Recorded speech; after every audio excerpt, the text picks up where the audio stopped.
Terima kasih pemirsa Anda masih bersama kami di Halo Indonesia. Kita akan lanjutkan perbincangan menarik bersama Profesor Sujat Miko. Prof, masih bersama kami, Prof? Masih, selamat pagi juga dari TV lagi.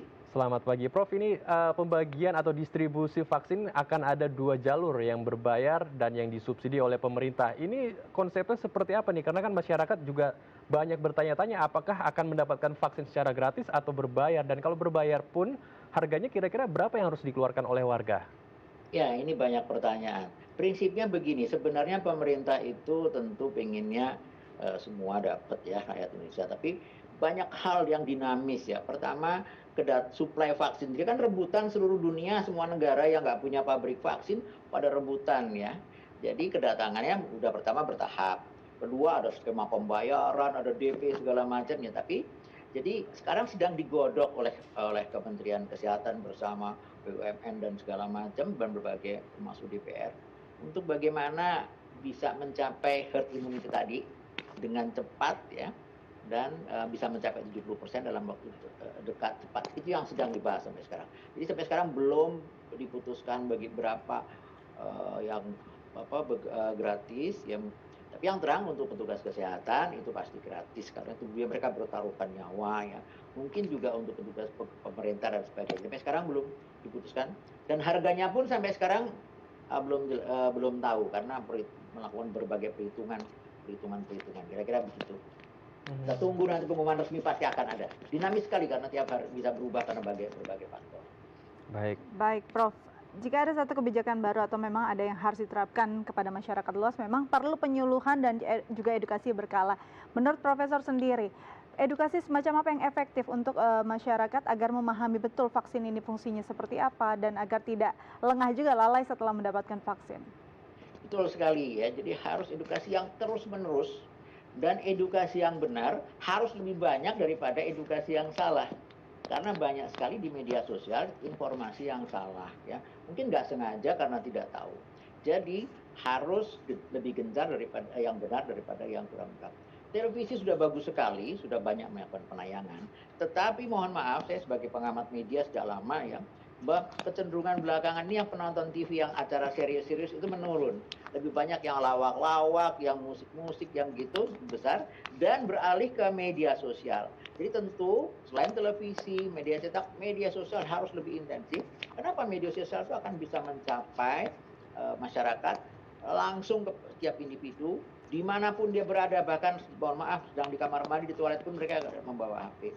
Jadi nomor satu adalah kalau bisa semua media digunakan, media cetak, media TV, media sosial. Kedua, informasi tentang beberapa hal. Satu, bahaya dari penyakitnya itu ditonjolkan. Apa yang kurang ditonjolkan? Bahwa sekitar 5.000, 6.000 kasus tiap hari orang tertular, tiap hari. Hari ini 5.000, sekitar 5.000, 6.000, besok sekitar 5.000, 6.000. Bayangkan itu yang tertular. Dan yang meninggal setiap hari antara sekitar 150 orang tiap hari meninggal. Itu yang harus kita tekankan. Karena apa? Kalau itu kurang ditekankan, seolah-olah nggak ada masalah, mereka di jalanan, orang pakai jalan-jalan ke sana kemari. Itu poin. Poin kedua, tetap oleh karena banyak yang meninggal, banyak yang tertular setiap hari, maka harus tetap pakai masker yang benar, yaitu menutupi lubang hidung dan mulut. Kedua, tetap jaga jarak, jangan berkerumun, ya, cuci tangan, tetap dipakai.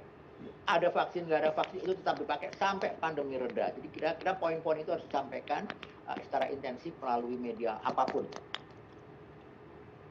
Baik, itu dia yang penting yang harus wajib masyarakat lakukan ya agar tidak abai dengan protokol kesehatan. Masih membahas seputar vaksin, Prof. Untuk orang-orang yang mungkin saat ini memiliki penyakit bawaan ya yang mudah sekali tertular oleh COVID-19 ini, apakah ada persyaratan khusus nanti setelah ia akan mendapatkan vaksin? Apakah mereka harus melakukan isolasi terlebih dahulu atau ada persyaratan tertentu untuk mereka ini, Prof? Ya, jadi seperti tadi, pokoknya mesti 3M itu nomor satu deh. Ya kan?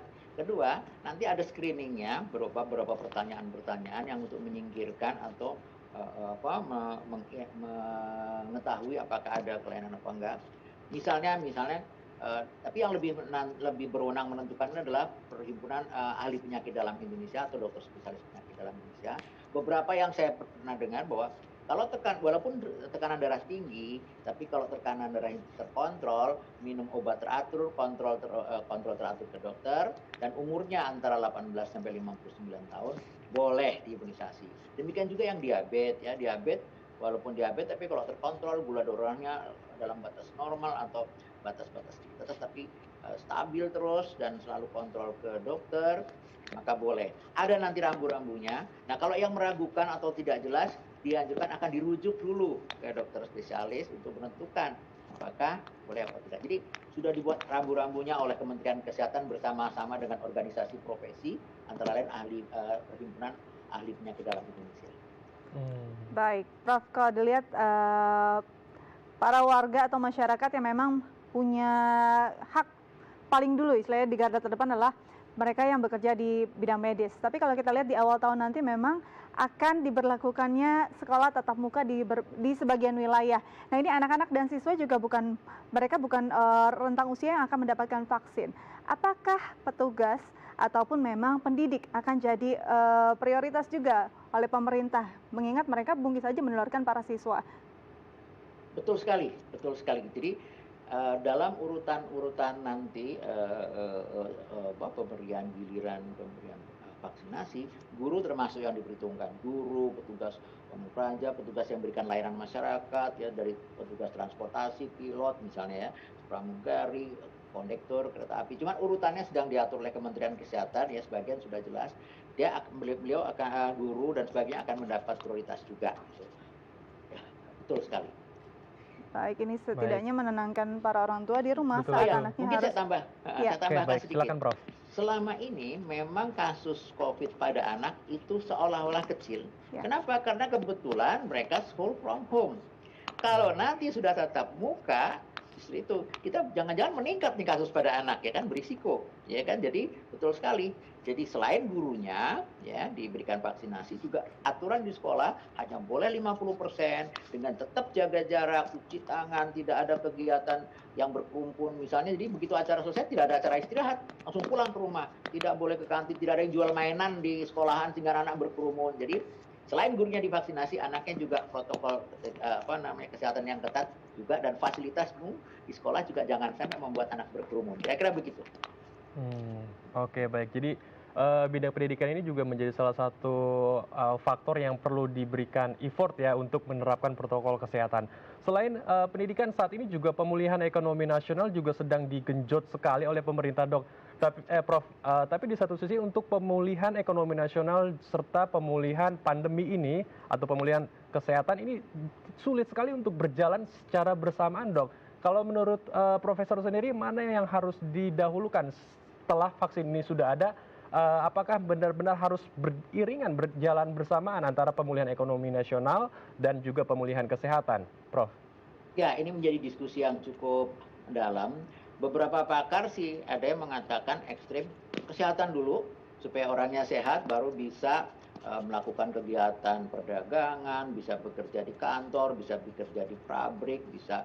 Tetapi kalau ketat seperti di Wuhan pada waktu 1 bulan pertama, itu ekonomi bisa lumpuh. Cuman karena kebetulan Wuhan di situ betul-betul ketat, ya, ketat betul-betul 1 bulan atau 3 bulan itu, memang ekonomi dia lumpuh. Tapi begitu dibuka, ternyata penularan berhenti, relatif betul-betul sampai sekarang Wuhan itu sangat rendah, jarang sekali ada kasus, sehingga ekonomi cepat pulih. Nah, sekarang kita sudah dalam situasi seperti ini, di mana virus sudah menyebar kemana-mana. Ya, kalau kita tetap ketat pun mungkin sudah terlambat. Jadi ya beriring dalam pengertian kegiatan pembatasan tadi, ya, pemerintah tetap melakukan tracing, ya, dites di mana kira-kira banyak virus yang menularkan. Kedua, kalau ketemu orangnya kemudian dilacak, dia menularkan ke siapa aja, di rumah dicari, temannya di kantor di trace. Kalau yang sakit segera diobati supaya jangan menular ke orang lain, dan yang masih sehat yang belum ada keluhan pakai 3M tadi, jaga jarak.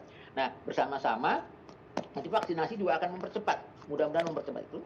Tapi perekonomian tetap jalan dengan syarat tetap 3M 3T itu terus itu perekonomian. Jadi kalau di pasar orang pakai maskernya juga salah-salah, bahkan sebagian tidak pakai masker, tidak jaga jarak, jadi nggak akan berhenti pandemi ini. Jadi betul sekali beriringan, tapi dengan syarat kegiatan perekonomian tetap melakukan 3M protokol kesehatan dengan ketat.